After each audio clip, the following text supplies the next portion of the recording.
With tensions rising in Philadelphia, the team is looking to isolate a problem within their offense. They have to trade either Ben Simmons or Joel Embiid in order to create enough cap space for some shooters. Mike, who have you got leaving the Philly team?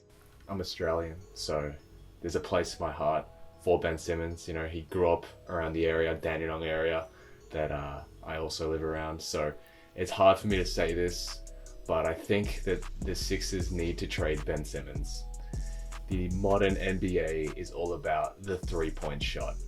And when your point guard cannot shoot, or when like one of your best players cannot shoot, it creates an incredible amount of problems for your offense. We've seen it especially in the postseason with players like Giannis and Russ. Okay, if you can't shoot the three at a decent rate, you're going to make it extremely hard for your team to succeed in any way, right?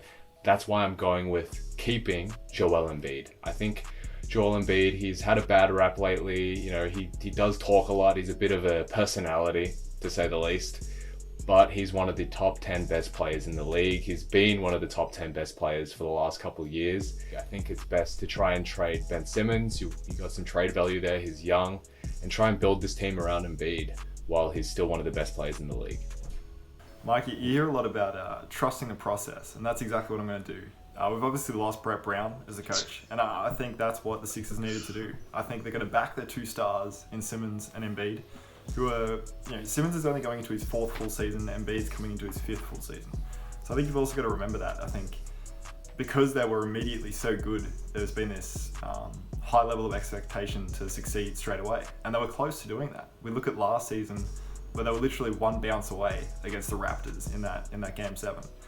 And we look this year at Simmons being injured, who had an incredible season. He was genuinely a contender for Defensive Player of the Year, one of the best guards defensively in the league, one of the best guards passing-wise, averaging 16, 8, and 8.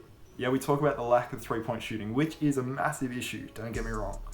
But, Joel Embiid isn't a great three-point shooter either. So I think which really doesn't help the case, because now you've got a point guard who can't shoot and you've got a center who can't shoot. When Simmons and Embiid were on the court together, they had a plus minus of 15 and a half, playing 1,300 minutes together. So it does work. The process does work, but you just need to surround them with the right players. You need the JJ Redicks. You need the Jimmy Butler. When Butler was there, they were playing well, but I don't know exactly what the exact fix is, but you'd assume more three-point shooters.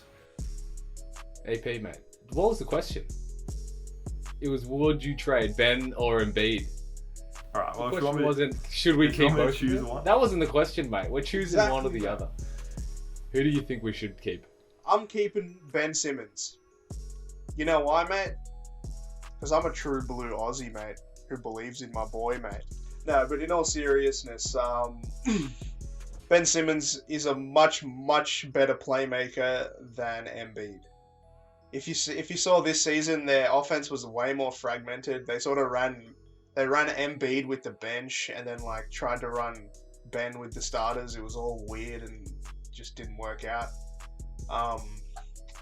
Ben doesn't seem to have an attitude problem like Embiid.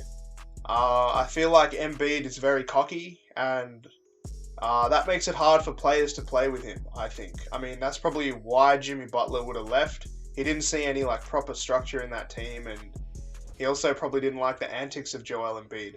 I know for a fact when Karl Anthony Towns and Embiid got into it really early in the season, Al Horford was just super frustrated at the childishness of Embiid. And I mean, things like that, make it very difficult to play with someone. I mean, he might be good in his own right. He is a talented player, arguably, probably as good defensively as Ben. But attitude problems. He's also very injury prone. I don't think in his whole career he's played a full season. Mate, has Ben played a full season? Has Ben played a full season? I know he's. No, I don't think so. He's played, the most he's played is 81 games. That's the most he's played. There's 82 games in the season. So technically, he's never played a full season. Okay, so you can't use the injury argument against Embiid and not just apply the exact same thing to Ben Simmons. They're both notoriously injury prone. Mate. With Ben missing the playoffs this year, which is when you need to be there.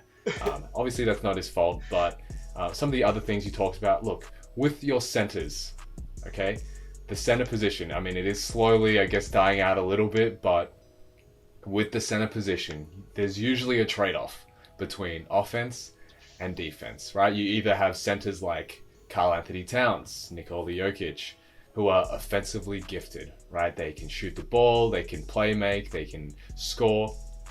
Or you have the other trade-off of more defensive-minded centers like Rudy Gobert, who don't really do much on offense beside rim run and get some alley-oops, I guess.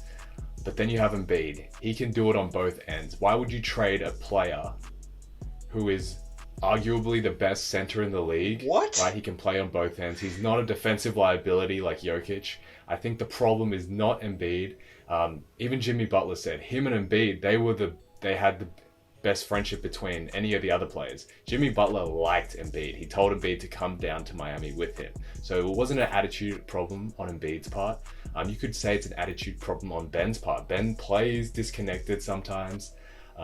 He doesn't play with that fire that Embiid does. So you could argue all of those same things that you're trying to pin on Embiid with Ben. Mike, you asked me to get off the fence, and I'm trading Embiid. I'm going to keep Ben. Oh, mate, the reason for doing so is let's look at the front office disaster that the Sixers have left themselves in. You've got Horford playing out of position. He's playing power forward when he should be playing center. You got Tobias Harris, who's playing small forward when he should be playing power forward. So I think you move these two things around. You free up the three position to potentially sign.